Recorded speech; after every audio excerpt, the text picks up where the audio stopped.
Bismillahirrahmanirrahim. Tulisan yang paling kecil itu namanya huruf. Jadi huruf contohnya yaitu A, B, C, D dan seterusnya. Itu dalam bahasa Indonesia namanya huruf. Dalam bahasa Arab itu namanya huruf. Jadi contohnya huruf yaitu alif, ba, ta dan seterusnya. Itulah namanya huruf. Kemudian di atas huruf yang kedua itu ada yang namanya dalam bahasa Indonesia namanya kata. Jadi kata itu apa? Kata susunan dari beberapa huruf yang mempunyai arti. Contoh, ada huruf S, A, Y, A, saya jadikan satu, itulah namanya kata. Ada M, ada A, ada K, ada A, ada N, saya jadikan satu, namanya kata. Ada R, ada O, ada T, ada I, namanya roti, itu namanya kata.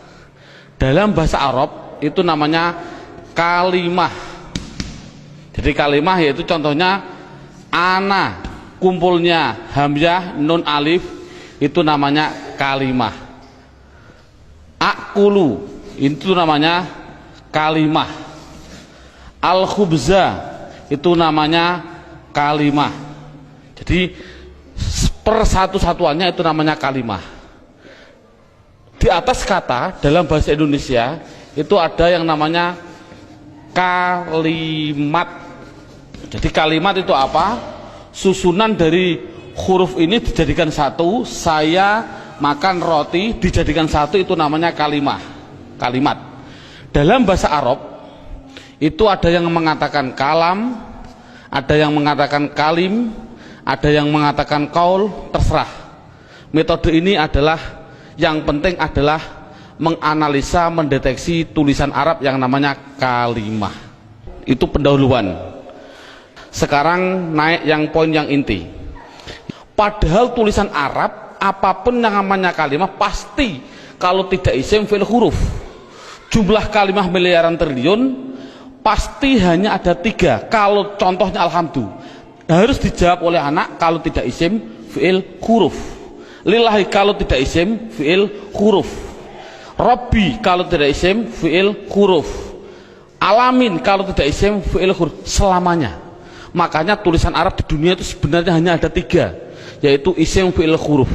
Makanya sering saya ngasih pemikiran pada anak, tulisan apapun tulisan Arab hanya ada 3. Masuk 3 kok 3 tahun. Makanya menurut metode saya insya Allah saya mengatakan kalau hanya ada 3 berarti per satunya itu 2 jam, makanya cukup 6 jam insya Allah praktek baca kitab. Amin Allahumma amin. Ini sekarang setelah anak sudah tahu jumlah kalimat ada 3, sekarang bagaimana saya mengetahui alhamdulillah itu isim fi'il atau huruf, lillahi itu isim fi'il atau huruf. Makanya akan saya ulas satu persatunya. Bagaimana cara mendeteksi isim itu fi'il itu huruf. Buka pada bukunya halaman 2. Dalam bukunya halaman 2 dilihat judulnya cara mengetahui isim. Jadi cara mengetahui isim itu dengan 2 cara. Satu mengetahui artinya. Kalau memang artinya itu kok menunjukkan suatu kata benda atau suatu kata sifat, pasti itu dikatakan isim. Jadi isim itu kalau tahu artinya itu menunjukkan benda atau menunjukkan suatu sifat, pasti isim. Sama dengan fi'il nanti juga sama. Cara mengetahuinya fi'il dengan 2 cara sama. Satu mengetahui artinya. Kalau memang artinya menunjukkan suatu kata kerja, itu pasti fi'il. Nah di dunia ini kan hanya ada 3. Pasti kalau tidak kata benda, kata sifat, kata kerja. Saya contohkan, duduk itu kerja atau apa? Jawab saja, anak dites. Contoh saya bilang, duduk isim fi'il atau huruf? Anak akan jawab fi'il karena artinya kerja. Saya contohkan lagi, ada tulisan Arab mim sin jim dal, ini tulisan Arab. Kalau tulisan Arab harus dijawab lafal mim sin jim dal ini isim, fi'il atau huruf? Anak pasti akan menjawab isim. Tahu kok isim? Karena artinya menunjukkan suatu benda. Ini berarti kan sudah bisa anak. Saya contohkan lagi. Saya bilang ada tulisan Arab, coba anak-anak hafal Arab ini jawab dengan 3 kategori, isim, fi'il atau huruf. Ini saya contohkan, mim dal ro sinta, artinya madrasah.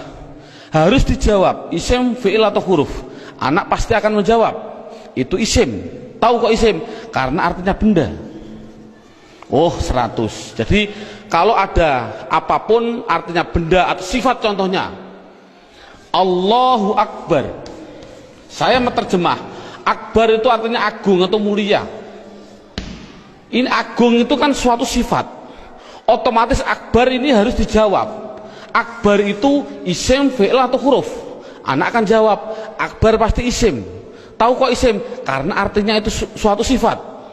Jadi kesimpulannya adalah anak bisa mendeteksi, pertama mendeteksi isim, fi'il, huruf dari artinya. Kalau memang artinya benda atau sifat berarti isim, kalau artinya kerja berarti kalimah fi'il. Pertanyaan selanjutnya, Pak, tulisan Arab katanya miliaran triliun, di Al-Quran ada 700-an ribu. Bagaimana saya mengetahui itu isim, itu fi'il, itu huruf, padahal saya tidak tahu artinya? Oh, kalau tidak tahu artinya, lihat buku panduannya, yaitu lihat halaman 3. Dalam buku halaman 3 judulnya adalah mengetahui tanda-tanda kalimah isim. 1, kalau tidak tahu artinya, 1 harus mengetahui tanda-tandanya. Tanda-tandanya isim. Yang dimaksud tanda-tandanya adalah tanda-tandanya isim. Apa tanda-tandanya isim? Buku halaman 3, 1 yaitu dimasuki tanwin. Tanwin itu berarti baik tanwin dhammah, tanwin fathah, tanwin kasroh.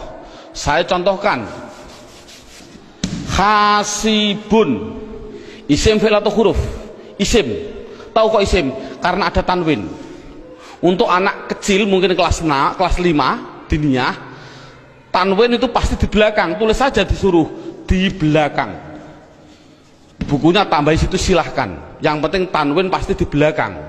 Baik tanwin dhammah, tanwin kasroh, tanwin fathah. Saya contohkan, hasibun. Ini tulisan Arab, harus dijawab isim, fi'il atau huruf? Artinya apa? Saya nggak tahu. Kalau tidak tahu ini harus dijawab isim. Mengapa ke isim? Karena ada tanwinnya. Saya menulis lagi, sohi bin, isim, fi'il atau huruf? Isim. Tahu kok isim? Karena ada tanwinnya. Berarti anak sudah bisa mendeteksi, yaitu tanda-tanda yang pertama kalimah isim, yaitu dimasuki tanwin. Sekarang yang nomor 2, tanda-tanda isim yang nomor 2 itu kalau ada tulisan Arab depannya dikasih al, makanya dalam bukunya hanya dimasuki al, garis miring di depan. Jadi kalau ada tulisan Arab depannya ada alif dan lam, pasti itu isim. Contoh, alhamdu, harus dijawab isim, fi'il atau huruf? Jawabnya adalah isim. Tahu kok isim? Karena dimasuki al. Ar-Rahim, isim, fi'il atau huruf? Isim. Tahu kok isim? Karena ada al. Dan seterusnya. Sekarang yang ketiga, tanda-tanda isim yang ketiga yaitu dimasuki yang namanya huruf jar. Huruf jar itu apa sih? Huruf jar itu adalah tertentu, lafalnya tertentu, yaitu ada tulisan itu berupa apa? Min, ila, an, ala, dan seterusnya. Di dalam buku sudah ada. Min artinya dari, ila artinya ke, an artinya dari, ala artinya di atas, dan seterusnya. Jadi kalau ada tulisan Arab dimasuki min, yang mana huruf jar itu pasti tempatnya di depan suatu kalimah, mesti itu adalah kalimah isim. Contoh, saya mencontohkan ada tulisan Arab, zahaba Zaidun ila suq. Dhaba Zaidun ila suq. Anak saya tes satu persatu dulu. Zaidun isim fi'il atau huruf? Isim. Tahu kok isim? Karena ada tanwinnya. Suq isim fi'il atau huruf? Isim. Tahu kok isim? Karena dimasuki huruf jar yang namanya ila. Artinya apa saya suq? Tidak tahu, tidak penting. Ini kan tidak penting. Yang penting itu bisa mendeteksi itu pasti kalimah isim. Contohnya lagi, ada contoh yang namanya ada roja'a. Saya contohkan, roja'a kembali. Siapa yang kembali? Bakrun, siapa Bakar? Kembali min dukan, min dukan. Bakrun isim fi'il atau huruf? Jawabnya isim. Tahu kok isim? Karena ada tanwin. Min dukan, dukan itu isim fi'il atau huruf? Isim. Tahu kok isim? Karena dimasuki huruf jar min. Artinya apa? Tidak penting. Jadi makanya itu adalah tanda-tanda kalimah isim. Yang ketiga, yang keempat, tanda-tanda isim yang keempat di situ saya tulis. Ya, saya hapus dulu. Tanda-tanda isim yang keempat yaitu dimasuki namanya huruf qasam. Qasam itu artinya sumpah. Qasam artinya sumpah. Di sini huruf qasam hanya ada 3, wawu, ba, ta. Untuk anak pemula jangan dicontohkan selain lafal Allah, jangan. Untuk pemula jangan. Contoh wal asri. Asri ini adalah isim. Tahu kok isim? Karena ada wawu qasam. Tidak perlu sebenarnya. Yang penting itu adalah wawu qasam nanti. Contohkan saja wallahi. Berarti Allah itu isim karena apa? Dimasuki wawu ini. Itu aja masih bingung untuk anak didik. Jadi kesimpulannya qasam tidak begitu penting. Yang penting yang terakhir ini. Tanda-tanda isim yang terakhir yang kelima yaitu dimasuki yang namanya mamimu. Yang dimaksud mamimu adalah ada tulisan Arab, depannya ada mim, baik dibaca mi kasroh mi, atau dibaca mim dibaca fathah ma, atau ada tulisan Arab dibaca mu muslim. Kalau ada tulisan Arab depannya kok dikasih mim dan jumlahnya pasti 4, berarti karena 3 yang asli, mim lam sin asli, mim tambahan, lam ain fa asli, mim tambahan. Jadi kalau ada tulisan Arab depannya ada mim, baik dibaca ma atau mi atau mu, pasti itu kalimat isim.